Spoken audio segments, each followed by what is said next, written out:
దేవుని పరిశుద్ధ నామానికి స్తుతి కలుగునుగాక.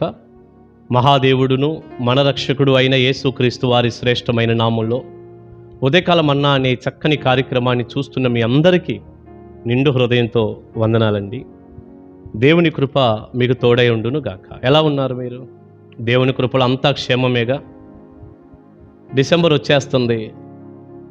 అందరూ కూడా క్రిస్మస్ వాతావరణంలో, ఈ పండగ వాతావరణం కోసం భలే సిద్ధపడుతూ ఉండుంటారు. మంచిది. మనం దేవుని వాక్యంలోనికి వెళ్ళి దేవుని మాటలు ధ్యానం చేసుకుందాం. ఈనాడు చాలామందిని మనం అడిగినప్పుడు, అమ్మ నువ్వు ప్రార్థన చేస్తున్నావా, బైబిల్ చదువుతున్నావా, మారు మనసుకు తగినటువంటి ఆ ఫలాన్ని బ్రహ్మాండంగా ఫలించటానికి ప్రభు పాదాలు పట్టుకొని ఎదుగుతున్నావా, అసలు దేవుని సన్నిధిలో గడుపుతున్నావా ప్రార్థనా జీవితంలో అని అడిగితే, ఎక్కువ మంది స్త్రీ పురుషులు, వారిలో సేవకులు ఉన్నారు, సంఘ పెద్దలని పిలువబడేవారు ఉన్నారు, సాధారణ విశ్వాసులుగా చెప్పుకునే సంఘము ఉంది. అందరూ వారు ఏమంటారు తెలుసా? ఎక్కడ పాస్టర్ గారు, మాకు టైం సరిపోవట్లేదండి, మాకు టైం కుదరట్లేదు, మాకు సమయం లేదు. ప్రియులారా, సమయము లేదు అని చెప్పే మాట సైతాను చెప్పే ఒక పెద్ద అబద్ధం అండి. వాడు పలికించే మాట. సమయం ఎందుకు ఉండదండి? సమయం లేకపోవటం ఏంటి? చాలా నవ్వు వస్తుంది, ఆశ్చర్యంగా ఉంటుంది. దాదాపు 7-8 గంటలు నిద్రపోవటానికి టైం ఉంది,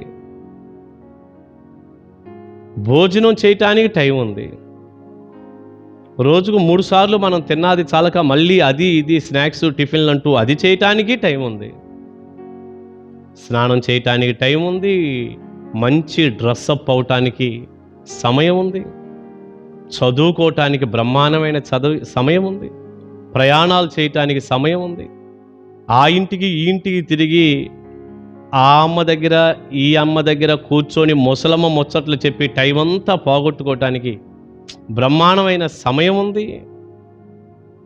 ఇక సెల్ ఫోన్ దగ్గర గడపటం అయితే చెప్పాల్సిన పనే లేదు. బ్రహ్మాండమైన సమయం. 5 గంటలైంది కూడా అర్థమే కాదు, ఊరకని అయిపోతుందంటే. ప్రియులారా, నిజంగా అసలు ఆ ఫోను కనిపెట్టిన వ్యక్తిని చెప్పుకోవాలండి. అసలు మంచి ఎంతవరకు ఉందో కానండి, చెడు మాత్రం కావలసినంత ఉంది. సమయం పోగొట్టే వస్తువు ఏదైనా ఉంది ఈరోజంటే కేవలం మొబైలే. మంచికే తయారు చేశారు కానండి, చెడు ఎక్కువ జరిగింది. సమయం ఉంది, అది ఇది చూడటానికి, లోకం అంతా చూడటానికి, పాపమంతా చూడటానికి బ్రహ్మాండమైన సమయం. ఇన్నిటికి టయాలు ఉన్నాయి. ప్రయాణాలు చేయటానికి, బంధువుల దగ్గర తిరగటానికి, హాస్పిటల్కి తిరగటానికి, ఏమండి కష్టం వచ్చిన వాళ్ళ దగ్గర తిరగటానికి, చనిపోయిన వాళ్ళ దగ్గర తిరగటానికి, పుట్టిన వాళ్ళ దగ్గర తిరగటానికి, వాళ్ళ దగ్గర వీళ్ళ దగ్గర అటు ఇటు. అబ్బా, టైం మాత్రం బ్రహ్మాండంగా ఉందండి. కానీ ప్రార్థన చేసావమ్మా, బైబిల్ చదివావా తల్లి అంటే మాత్రం, ఎక్కడ పాస్టర్ గారు నాకు సమయం లేదంటున్నారు. ఈనాడు చాలామంది సేవకులు కూడా విడ్డూరం విచిత్రం, ప్రభు పనిలో బిజీ అయిపోయి ఆ పనికి మూలమైన దేవుణ్ణే పక్కన పెట్టేశారు. ప్రభు అడుగుతుంటాడు, నా కుమారుడు కాసేపు నా దగ్గర గడపరాదు, కాసేపు కూర్చో, నేను నీతో మాట్లాడాలనుకుంటున్నాను, నువ్వేదైనా చెబితే వినాలనుకుంటున్నాను, అసలు అందుకే నిన్ను కలగజేసుకున్నాను, నా దగ్గర కూర్చో అంటే వాళ్ళు అంటున్నారు, లేదు ప్రభువా, నాకు అసలు ఖాళీ లేదు, చాలా బిజీగా ఉన్నాను, ఇప్పుడు నీతో కూర్చోవటం కుదరదు, నాకు ఆ మీటింగ్ ఉంది, ఈ మీటింగ్ ఉంది, ఆ ఇంటికి వెళ్ళాలి, ఈ ఇంటికి వెళ్ళాలి, ప్రజలను దర్శించాలి, సలహాలు చెప్పాలి, సహాయం చేయాలి, తిరగాలి. అబ్బా, వారు అంటున్నారు సమయం లేదని. ప్రియులారా, సమయం ఎంత పోగొట్టుకొని ఈ రోజున టైం లేదు అని చెప్పే సాతాను చెప్పే ఒక మెగా అబద్ధం అండి, మెగా అబద్ధం. పెన్ను పేపర్ తీసుకొని రాయండి, రోజు మొత్తాన్ని మీరు ఎలా వాడుతున్నారో రాయండి. ఫోన్ దగ్గర ఎంతసేపు కూర్చుంటున్నారండి?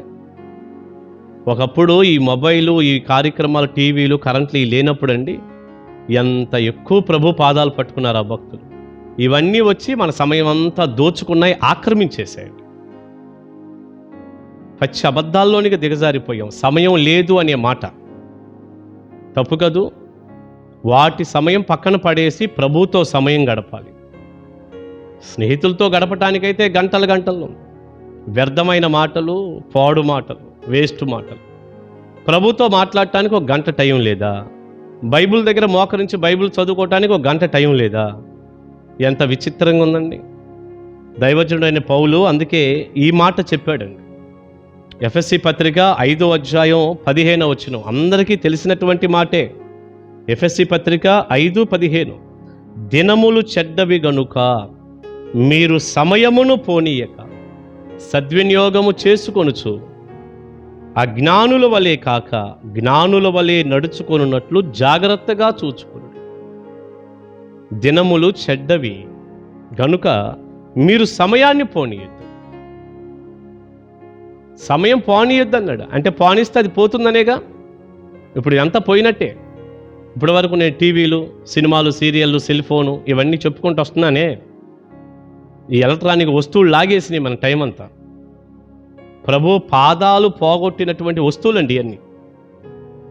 అలా సమయం వ్యర్థంగా మనుషుల దగ్గర, స్నేహితుల దగ్గర, ఆ ఇంటికో ఈ ఇంటికో, ఈ ఎలక్ట్రానిక్ వస్తువుల దగ్గర, వీటి దగ్గర సమయాన్ని పోగొట్టుకోకుండా ఎంతవరకు అవసరమో అంతవరకే వాడుకునేది. అసలు వద్దని కాదు, ఏ మనిషితో మాట్లాడొద్దు, అసలు ఫోనే వాడొద్దని కాదండి చెప్పేది.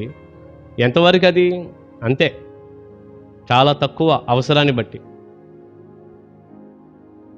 దేవుని పాదాల దగ్గర సమయం గడపాలి. వారినే జ్ఞానులు అంటుంది బైబిల్.